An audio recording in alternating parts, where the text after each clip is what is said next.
Pandeminin bitmesi, ara vermesiyle birlikte birçok yasak kaldırıldı. Düğün sektörü ise en son kaldırılan yasak oldu. Bundan ötürü inanılmaz derecede bir zarara uğradık.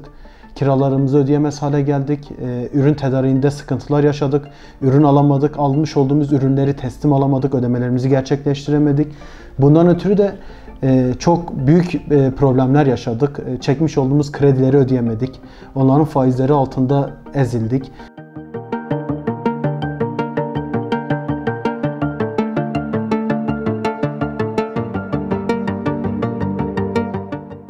Bir sürü işimiz vardı, tutmuştuk da önceden anlaşma yapmıştık. Çoğunu iptal etmek zorunda kaldık. Biz aynı zamanda fotoğraf çekiminde bir de baskı iş yapıyoruz. Fotoğraf falan satıyoruz. Fotoğrafta 500 kişi olan düğünlerde 50 kişi gelmek zorunda kaldılar ve bu da bizi çok etkiledi.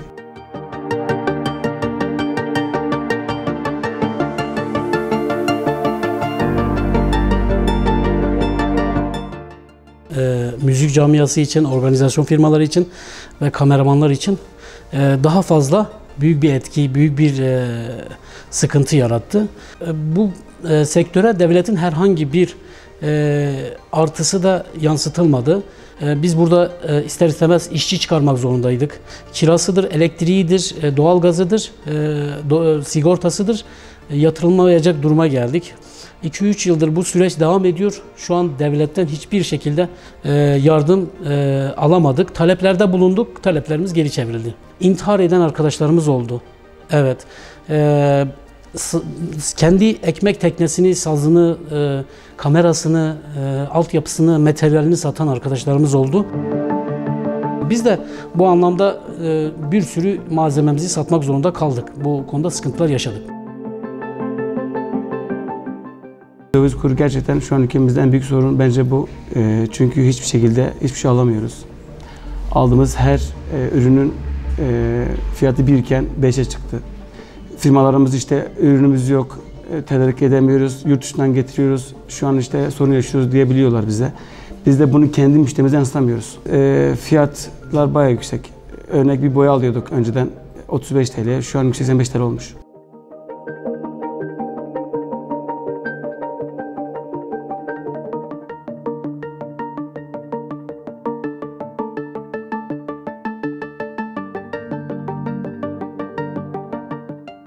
Döviz kuru 18'e çıktığı zaman firmalarla anlaşmalarımız var. Diyoruz ki sözleşme bazında hiçbir şekilde fiyat farkı yansıtmayacak. Fakat döviz kuru yükselmesiyle birlikte firmaların şekli, şemali değişti. Bize karşı olan bakışı da değişti.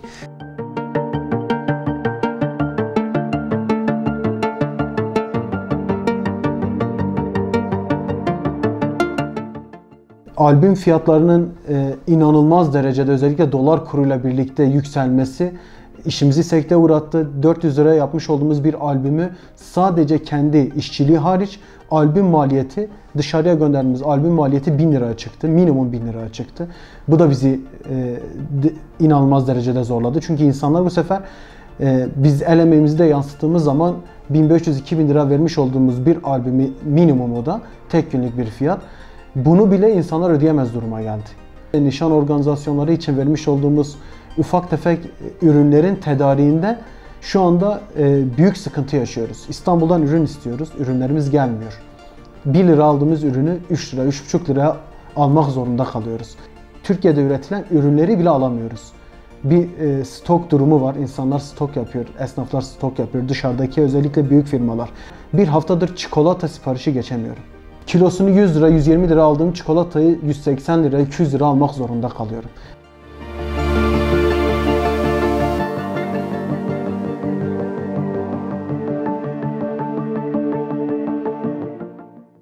Biz normalde paket olayı çalışıyorduk. Dış çekim, kamera, işte gelinin çıkarılması, kuaför kısmı falan. İster istemez kısıtlamalar başlayınca düğün sahipleri de bu kısıtlamaları bize de yansıttı. Dediler ki işte biz albüm yapmak istemiyoruz, dış çekim yapmak istiyoruz.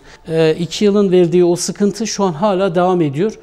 İş yerlerimizi yeri geldi 3-4 ay kapatmak zorunda kaldık. Fakat kira sahipleri, elektrik firmaları, doğalgaz firmaları veya SSK'lar veya vergi anlamında söylüyoruz, vergi veriyoruz, gelir vergisi ödüyoruz.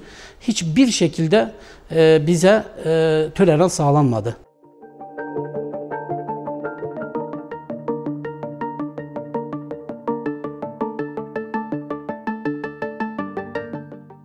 12. aydaki faturamız 700 lira gelmişti.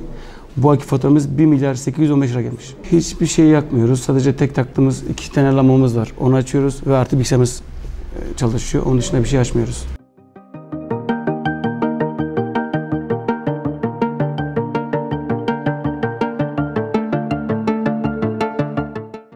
Hükümetin yapmış olduğu bu son zamlardan sonra tamamen kapanacak duruma geldik. Vergilerimizi ödeyemiyoruz, sigortalı çalışanlarımızın sigortalarını yatıramıyoruz, primleri birikmeye başlıyor, vergi borçlarımız birikmeye başlıyor. Bunların altında eziliyoruz. Ben burada 2 tane iş yeri çalıştırıyorum. 200 lira ödediğim bir fatura, Kasım ayında 200 lira ödedim, Aralık ayında 600 lira ödedim, Ocak ayında 1870 lira ödedim. Aynı iş yeri, aynı cihazlar çalışıyor, aynı makineler çalışıyor ve iş olmamasına rağmen 3 katı fatura ödedim. Faturalar başlı başına bir kaos. Geçen ay 1 milyar ödediğimiz elektrik şu an 1,5 milyar.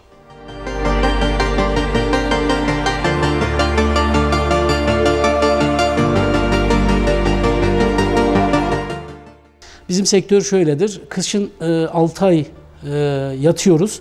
5 ay, biri Ramazan hesaplasa 12 aydan 5 ay çalışıyoruz. Biz o 5 aya 12 ayın vergisini, elektriğini, doğalgazını, her şeyini sığdırmak zorundayız. Şu an gördüğünüz üzere boş bir şekilde oturuyoruz. Yani bunlar bizim inanılmaz derecede belimizi büküyor. Kapanacak duruma geldik, iş yapamıyoruz. Bir an önce bunların bitmesini istiyoruz. Artık bunu kim yapacaksa, hükümet mi yapacaksa bir an önce yapsın bence. Çünkü çok kötü durumdayız. Esnaflığımız bayağı zor durumda. Artık esnaf da yapamıyoruz. Hiçbir şey eskisi gibi değil. Fiyatlar yüksek, her şey yüksek. O yüzden bir an önce bu olayın çözülmesini istiyoruz.